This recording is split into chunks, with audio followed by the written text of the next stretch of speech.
दुर्गा पूजा की शुरुआत हो चुकी है और मैं आज आई हूँ मेरे यहाँ मयूर विहार फेज़ 1 में जो कालीबाड़ी है वहाँ।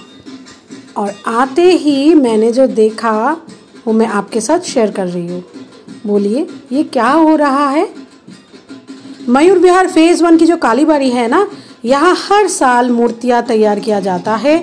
कोलकाता से या वेस्ट बंगाल से इनको नहीं लाया जाता, ये यहाँ ही बनते हैं। यहाँ पे कारीगरों को बुलाया जाता है, मूर्तिकारों को बुलाया जाता है और वो दिन रात मेहनत करके इन सुंदर सुंदर मूर्तियों को प्रस्तुत करते हैं। और ये मूर्तियाँ ज़्यादातर जाते हैं नोएडा, गाज़ियाबाद और दिल्ली की कुछ इलाकों में। आप लोगों को एक बात जानकर बहुत ही हैरानी होगी, 1 महीने के अंदर इन कारीगरों ने ऐसी 20 मूर्तियाँ बनाई हैं। इतने कम समय में ऐसी अद्भुत सुंदर मूर्तियाँ उन्होंने बना के हमारे सामने प्रस्तुत किया है। दिन रात की मेहनत इनकी है इन मूर्तियों को बनाने में। क्या सम्मान हम इनको दें। देखिए कितनी सुंदर है ये मूर्तियाँ, क्या बोला जाए इनको, मैं तो हैरान हूँ। नमस्कार दादा। नमस्कार। এই মূর্তি কটা মূর্তি টোটাল তৈরি হয়েছে?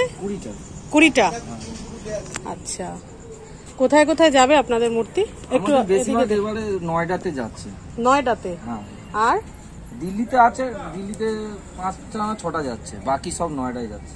আচ্ছা, আগের বারের তুলনায় তো এবার মনে হয় একটু বানাতে পেরেছেন আপনারা। আগের বার তো এরকম না, আগের বছরের তুলনায় এবছরে ঠাকুরটা একটু বেশি হয়েছে। হ্যাঁ, বেশি হয়েছে। লাস্ট মোমেন্ট ওই যে পারমিশন পেল বলে, যার জন্য লাস্ট মোমেন্টে 5-6টা এক্সট্রা হলো। নালে আমরা 10-15টার মতো টার্গেট ছিল। 10-15টা।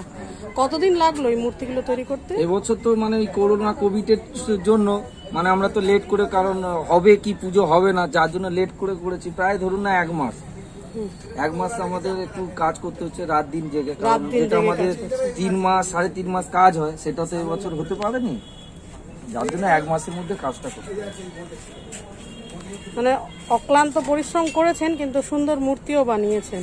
এটা আপনারা বললে তবেই তো আমাদের খুশি, তো আপনাদের খুশি হলে। হ্যাঁ, আমরা মূর্তি দেখতে পাচ্ছি, তৈরি হচ্ছে, এটাই। ये बस यहाँ सोते थे 3-4 घंटों के लिए, फिर उठ के काम में लग जाते थे। मूर्तियाँ तो यहाँ बन गई, पर ये जो काम आप देख रहे हैं ना, मुकुट, देवी के जो आभूषण, ये सारे किस चीज़ से बना होता है आपको पता है?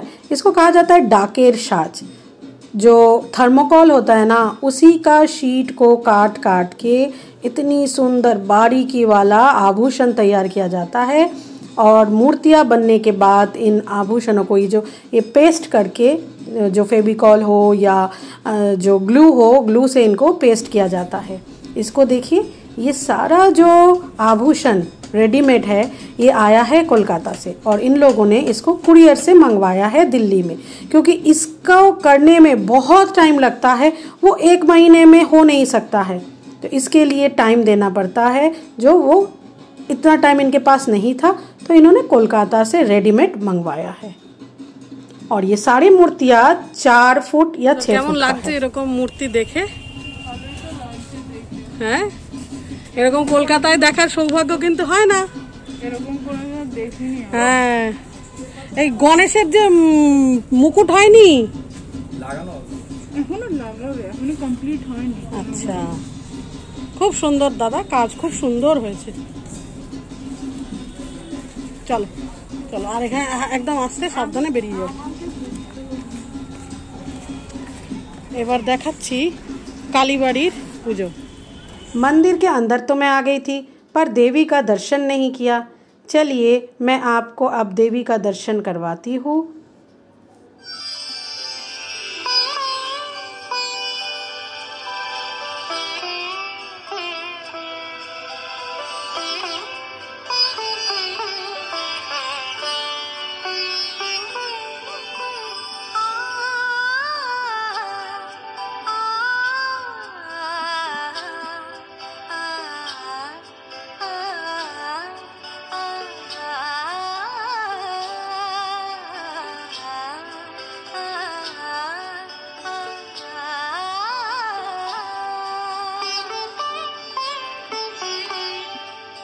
উৎসবের অঙ্গনে আজ সবার আমন্ত্রণ, উৎসবের অঙ্গনে আজ সবার আমন্ত্রণ, উৎসবের শোভালোকে আজ আলোকিত মন, উৎসবের শোভালোকে আজ আলোকিত মন, উৎসবের অঙ্গনে আজ সবার আমন্ত্রণ।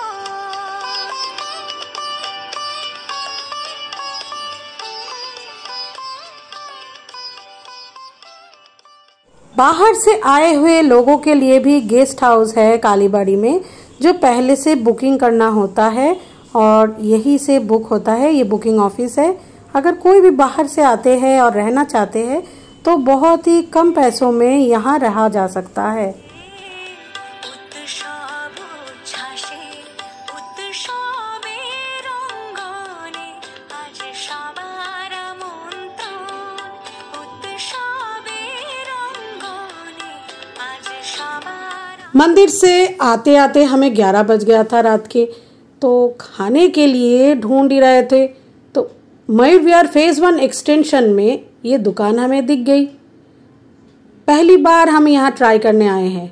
ये 140 रुपीज़ में हमने डोसा लिया हुआ है और बाल्टी भर सांभर दिया हुआ है।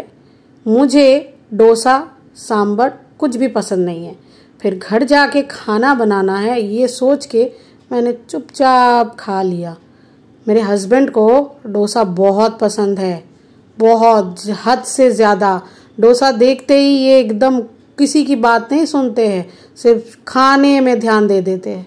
और मुझे वीडियो बनाने में ज़्यादा मज़ा आ रहा है क्योंकि मुझे डोसा खाना बिल्कुल अच्छा नहीं लगता। मजबूरी में कभी कभी खाना पड़ता है भाई। जो घर जाके खाना बनाते हैं रात में उनको पता होगा कि बाहर से खा लो भाई कुछ भी। देखिए ये लोग कितना खुश होके खा रहे हैं। मैं अपना दुखी चेहरा आपको दिखाना नहीं चाहती हूँ, बहुत रो रही हूँ मैं अंदर से। और ये डोसा जैसे गरम है, मेरा सर भी उतना ही गरम हो रहा है। अच्छा नहीं लग रहा है मुझे खाना इसको। चलिए खैर छोड़िए इन बातों को। अगर व्लॉग पसंद आई और ऐसा व्लॉग आपको देखना है तो आपको मेरे चैनल को सब्सक्राइब ज़रूर करना है।